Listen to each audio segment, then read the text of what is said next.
Hi student, good morning. कैसे हैं आप सभी? आशा करता हूं आप सभी स्वस्थ होंगे, मस्त होंगे और अपने पढ़ाई को लगातार कर रहे होंगे। चलिए आज हम एक खास टॉपिक के बारे में बात करने वाले हैं। इसके पिछले वीडियो में हमने 3 प्रश्नों को सॉल्व किया है ना। अब देखेंगे हम चौथा, पांचवा और छठवां सवाल। तो चौथा और पांचवा सवाल जो है उसमें सिर्फ 2 ही पद का बहुपद है, तो हम 2 पदों के बहुपद से कैसे शून्य की ज्ञात करेंगे उस पर हम बात करेंगे। तो चलिए हम स्टार्ट करते हैं। हम देखेंगे 4u² प्लस 8u कितने पद का बहुपद है बच्चों? 2 पद का बहुपद है। और 4u² और 8u कितने घात का बहुपद है? द्विघात बहुपद है ना। हम इसका शून्य डायरेक्ट निकालेंगे। क्या करेंगे? कॉमन निकाल के, है ना। पहले, दूसरे और तीसरे सवाल की जैसे हम इसको नहीं करेंगे कि बीच वाली संख्या को हम तोड़ेंगे, तो ये सब काम हमें यहाँ नहीं करना पड़ेगा, आसान हो गया है ना। तो चलिए देखते हैं, कॉमन लेते हैं। 4u और 4u दोनों में है, 4 दूनी 8u है ना। तो हम 4u कॉमन ले लिए, बचेगा क्या बच्चों? u प्लस का 4 कॉमन आ गया, u कॉमन आ गया, तो बचेगा 2 है ना। अब क्या करते थे? बाहर वाले पद को शून्य से तुलना, अंदर वाले पद को भी शून्य से तुलना, है ना। तो यही काम करेंगे, शून्य ज्ञात करने पर। तो करिए 4u बराबर 0 और दूसरे वाले का मान ज्ञात करेंगे, u प्लस 2 बराबर 0। तो u का मान कितना आ जाएगा? 0 भागे 4, तो इसका मान डायरेक्ट आएगा 0, है ना। इस तरह से हम u का मान, पहला u प्राप्त हुआ हमारा 0, इसे हम पहला शून्य बोलेंगे, अल्फा। ठीक है। अब क्या करेंगे? दूसरे वाले पद का मान निकालेंगे, u बराबर माइनस का 2 हो जाएगा, है ना। ये प्लस का था, पक्षांतरण कर दिए, हमारा u का मान प्राप्त हुआ माइनस का 2। ये हो गया हमारा बीटा, और बीटा का मान माइनस का 2। ये पहला शून्य है बच्चों, ये दूसरा शून्य। अब हम ज्ञात करेंगे सत्यता की जांच। देखेंगे, सत्यता की जांच करते हैं। सत्यता की जांच में पहला है, शून्यकों का योगफल बराबर क्या होता है? -b/a, है ना। ये -b क्या है बच्चों? -b का मान क्या है? 8, और a का मान क्या है? 4, और c का मान क्या हो जाएगा? 0। c का मान अचर पद होता है, दिया ही नहीं है, तो हम क्या बोलेंगे? 0, है ना। इस तरह से हम देखेंगे, शून्यकों का योगफल अल्फा प्लस बीटा और बराबर माइनस का b का मान क्या हो जाएगा? शून्यकों का योगफल कितना होता है? अल्फा प्लस बीटा बराबर -b/a। शून्यकों का योगफल मतलब पहला शून्य अल्फा, दूसरा शून्य बीटा, है ना। तो अब हम इसमें मान रखेंगे बच्चों। तो अल्फा का मान क्या हो गया? 0 प्लस बीटा का मान हो गया -2, हमने मान रखा। और -b का मान कितना है? 8, तो माइनस पहले से लगा हुआ है, और b का मान कितना हो जाएगा? 8, और a का मान कितना है? 4, तो हम लिख देंगे यहाँ पे 4। ठीक है। अब क्या करेंगे? इसको हल करेंगे, प्लस माइनस, माइनस और 0 जुड़ने पर या घटने पर मूल मान प्राप्त होता है। तो यह हो जाएगा -2 ही प्राप्त होगा, और इसे डिवाइड कर देंगे -2। तो अतः हम देखेंगे शून्यकों का योगफल जितना है उतना ही हमारा अल्फा प्लस बीटा के मान भी है ना।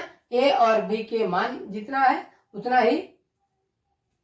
अब हम करेंगे शून्यकों का गुणनफल। तो गुणनफल में क्या होता है? अल्फा इंटू बीटा बराबर क्या हो जाएगा?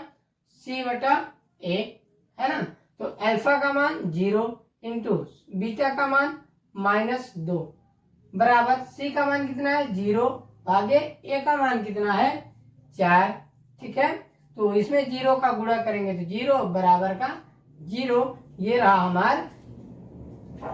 रहा हमारा चौथा सवाल का उत्तर, और हम ये सत्यता की जांच कर लिए। आशा करता हूं आपको समझ में आया होगा। चलिए अगले प्रश्न की बात करते हैं। चलिए 5वां नंबर है हमारा टी स्क्वायर माइनस का 15। हम इसको देखेंगे, यह भी एक द्विघात बहुपद है, दो पदों का है ना। तो हम शून्यक निकालेंगे तो इसमें देखेंगे आपको कॉमन देखने को नहीं मिलेगा।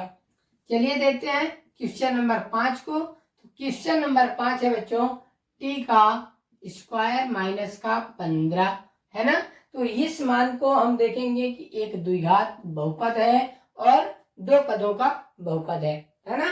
अब इसमें करेंगे क्या, देखेंगे कॉमन भी कुछ नहीं निकल रहा है, ना तो इसको पहले प्रश्न जैसे हल कर सकते हैं, ना तो तीसरे प्रश्न के जैसे हल कर सकते हैं।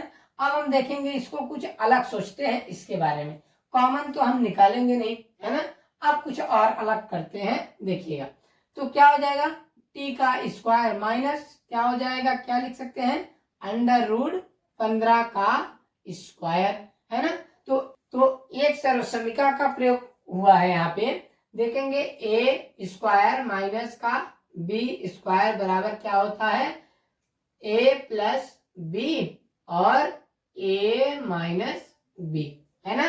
तो इस तरह से हम देखेंगे तो इसको दो पदों के रूप में हमें एक पद हो जाएगा टी प्लस अंडर रूट 15 और दूसरा मान हो जाएगा टी माइनस अंडर रूट 15।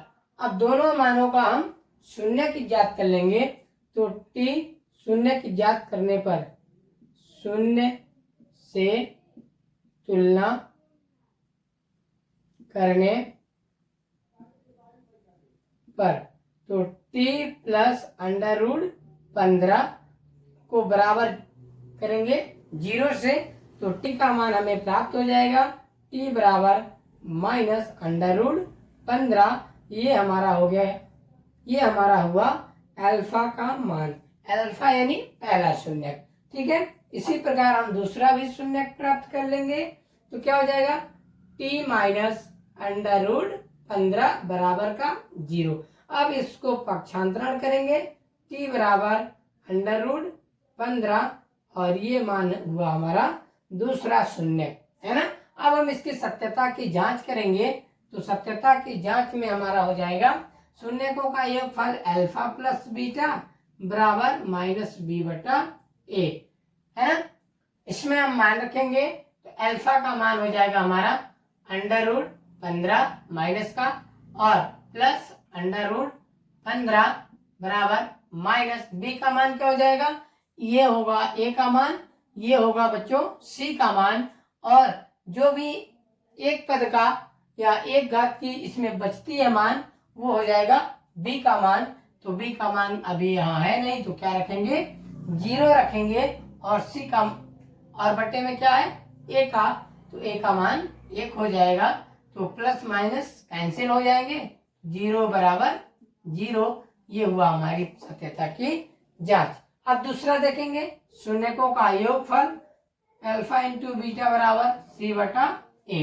तो अल्फा का मान क्या हो जाएगा, अंडर रूट माइनस का 15 और बीटा का मान अंडर रूट 15 बराबर सी का मान क्या हो जाएगा बच्चों, माइनस का 15 भागे ए का मान 1, है ना। इसको हम गुणा करेंगे तो क्या हो जाएगा, माइनस का 15 बराबर माइनस का 15। ये हो जाएगा हमारा सत्यता की जांच, है ना।